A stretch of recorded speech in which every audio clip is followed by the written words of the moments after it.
Hello दोस्तों, मैं धनंजय गुप्ता आपका स्वागत करता हूं आज एक नई वीडियो में। दोस्तों, आज के इस वीडियो की हमारी टॉपिक है संक्रमण तत्व। इंग्लिश में इसे बोलेंगे हम ट्रांजिशन एलिमेंट्स। तो चलिए बिना समय गंवाए आज की वीडियो स्टार्ट करते हैं। मूल रूप से डी ब्लॉक के तत्वों को संक्रमण तत्व कहा जाता है क्योंकि इनके गुण एस तथा पी ब्लॉक के मध्यवर्ती होते हैं। दोस्तों, यदि आवर्त सारणी की हम बात करें तो आवर्त सारणी को 4 ब्लॉक में बांटा गया है: S block, P block, D block और एफ ब्लॉक। आपने क्लास 11 में पढ़ा है। जो डी ब्लॉक के तत्व हैं उनके यदि गुणों को देखें तो एस और पी ब्लॉक के मध्यवर्ती होते हैं, यानी बीच की अवस्थाएं प्रदर्शित करते हैं। जैसे पिछले वीडियो में भी हमने बात किया था कि एस ब्लॉक के तत्व प्रबल धन विद्युती होते हैं, जबकि पी ब्लॉक के तत्व प्रबल ऋण विद्युती होते हैं।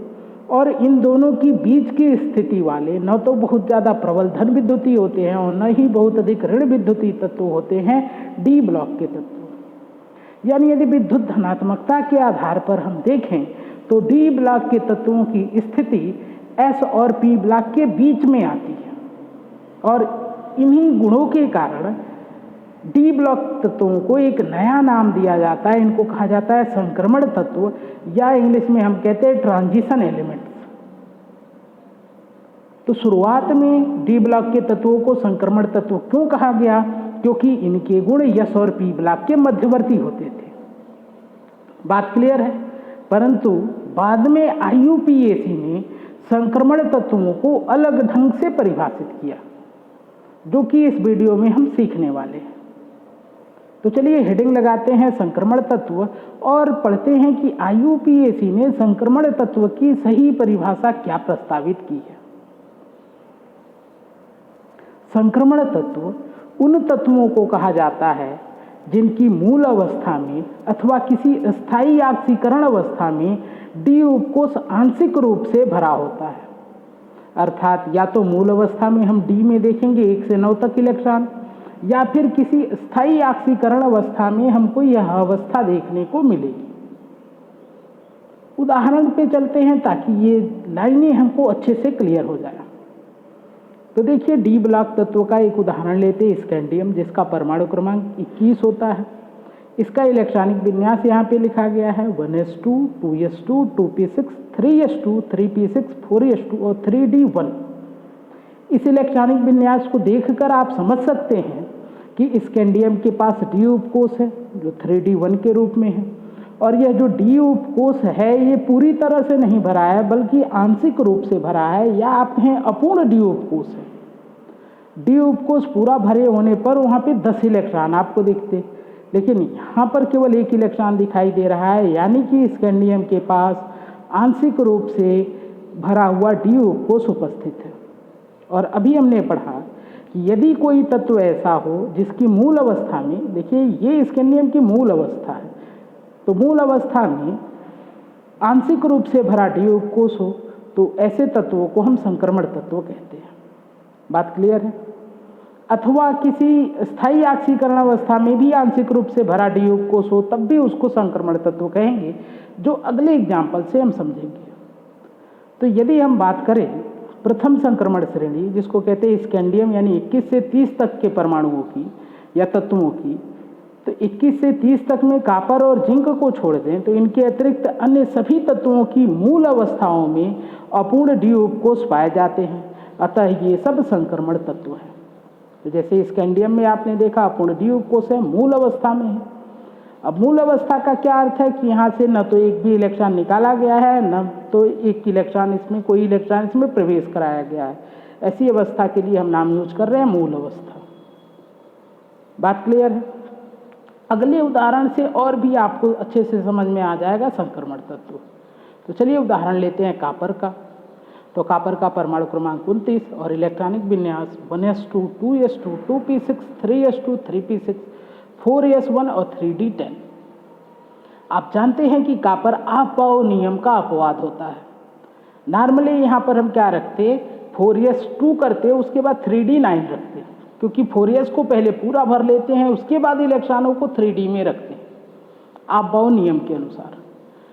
परंतु स्थायित्व प्राप्त करने के लिए कॉपर ने क्या किया, अपने 4s के एक इलेक्ट्रॉन को 3d में भेज दिया, जिससे 3d10 हो गया, यानी पूर्ण भरित अवस्था में आ गया, और 4s अर्धभरित अवस्था में पहुंच गया। और आपने पढ़ा है कि उपकोष पूर्ण भरित अवस्था में और अर्धभरित अवस्थाओं में अधिक स्थायी होते हैं। तो अपने स्थायित्व को बढ़ाने के लिए कॉपर ने अपने इलेक्ट्रॉन को 4s से 3d में भेज दिया, और इस प्रकार यह ऑफ-बाउ नियम का अपवाद बन गया। यहाँ पर जो लिखा गया है यह है कॉपर की मूल अवस्था, क्योंकि देखिए यहाँ से हमने कॉपर से न तो इलेक्ट्रॉन निकाला है, न तो इसमें इलेक्ट्रॉन को प्रवेश कराया है। और यदि मूल अवस्था में देखें तो हमको 3d10 देखने को मिल रहा है, यानी कॉपर की मूल अवस्था में पूर्ण भरित डी उपकोष होता है। और आप जानते हैं यदि मूल अवस्था में पूर्ण भरित डी उपकोष है तो अभी हम इसको संक्रमण तत्व नहीं बोल सकते, क्योंकि संक्रमण तत्व के लिए आंशिक रूप से भरा हुआ डी उपकोष होना चाहिए, चाहे मूल अवस्था में या फिर किसी स्थायी ऑक्सीकरण अवस्था में। तो अभी मूल अवस्था में हमने देखा कि पूर्ण भरित डी उपकोष है, यानी कि अभी तक इसको हम संक्रमण तत्व नहीं बोल सकते।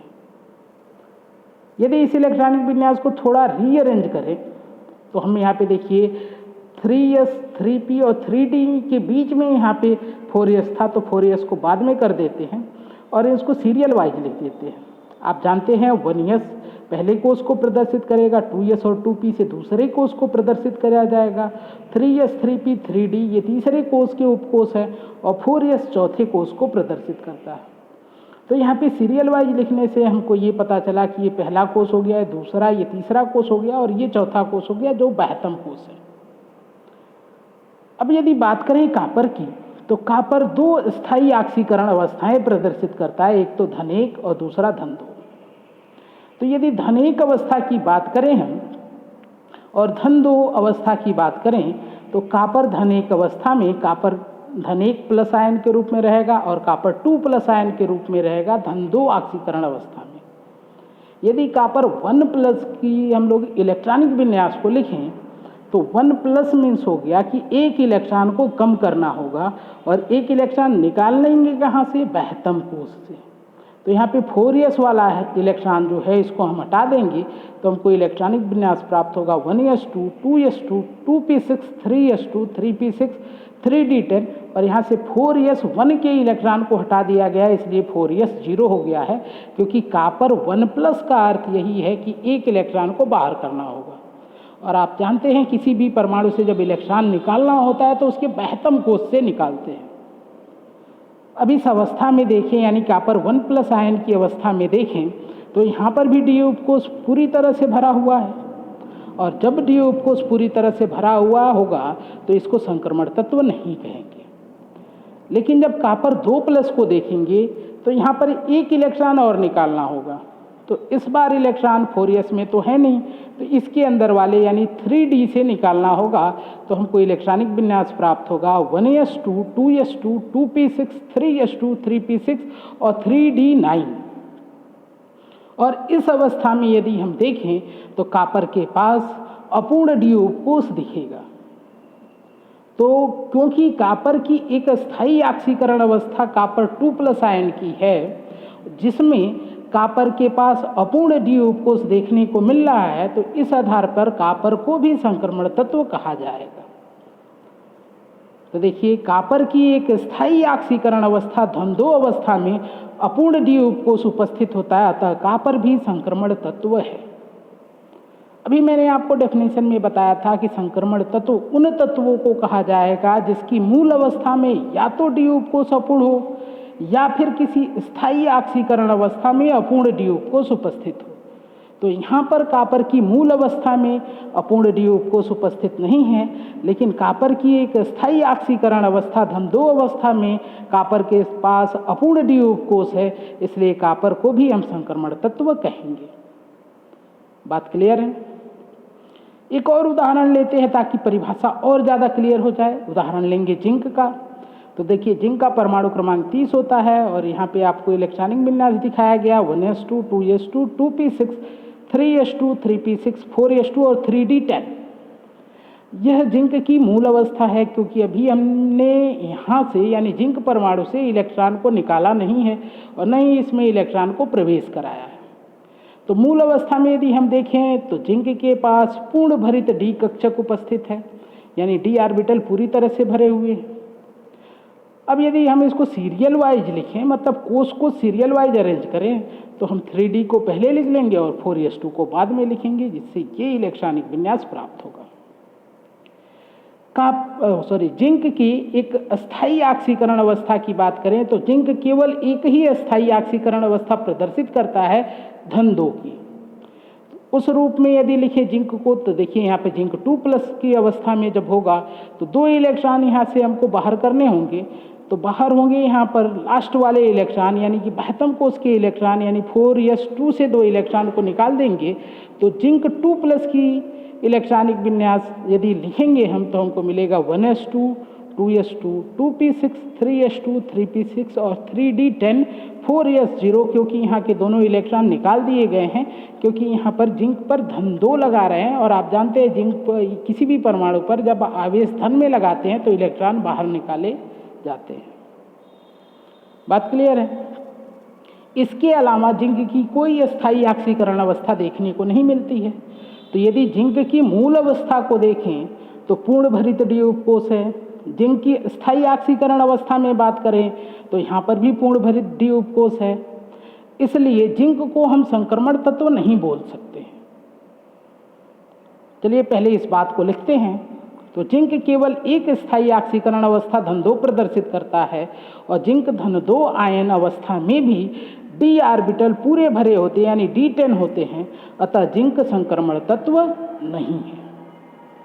तो पुरानी यदि बात करें तो पुराने समय में डी ब्लॉक के जितने भी तत्व थे उनको नाम दिया जाता था संक्रमण तत्व। लेकिन यदि हम लोग आधुनिक विचार पे बात करें तो डी ब्लॉक के सभी तत्वों को संक्रमण तत्व नहीं बोल सकते, क्योंकि जिंक जो कि डी ब्लॉक का तत्व है। अब डी ब्लॉक के तत्व कैसे पहचाने जाते हैं, पिछले वीडियो को आप देख सकते हैं, जिसका लिंक आपको इस वीडियो के डिस्क्रिप्शन बॉक्स में मिलेगा। तो जिंक का जो अंतिम इलेक्ट्रॉन है वो 3D में गया है, इसलिए जिंक जो है डी ब्लॉक का तत्व तो है, लेकिन डी ब्लॉक का तत्व होने के बावजूद भी जिंक संक्रमण तत्व नहीं है। बात क्लियर है? अब हमको लगता है आपको समझ में आ गया होगा कि संक्रमण तत्व किन्हें कहते हैं। यदि डी ब्लॉक के अन्य उदाहरणों की बात करें तो कैडमियम और मरकरी में भी जिंक जैसी अवस्था देखने को मिलती है। इनकी मूल अवस्था में और सामान्य ऑक्सीकरण अवस्था में डी ऑर्बिटल पूरे भरे होते हैं और इसलिए इन्हें भी संक्रमण तत्व नहीं माना जाता है। तो डी ब्लॉक में जिंक हो गया, कैडमियम हो गया और मरकरी हो गया, जिनके पास पूर्ण भरित डी उपकोष होते हैं मूल अवस्थाओं में भी और स्थायी ऑक्सीकरण अवस्थाओं में भी, इसलिए इन तत्वों को डी ब्लॉक का तत्व तो कहा जाएगा, लेकिन संक्रमण तत्व नहीं कहा जाता है। तो दोस्तों मुझे उम्मीद है कि आपको समझ में आया होगा कि संक्रमण तत्व किन्हें कहते हैं, संक्रमण तत्व क्या हैं और इसके एग्जाम्पल क्या हो सकते हैं। वीडियो ज़्यादा लंबा नहीं करेंगे हम लोग आज, तो आज के लिए बस इतना ही। वीडियो देखने के लिए आपका धन्यवाद। यदि वीडियो पसंद आए तो लाइक करें, अपने दोस्तों के साथ शेयर करें, हमारे इस चैनल को सब्सक्राइब करके बेल आइकन को प्रेस कर लें ताकि आगे आने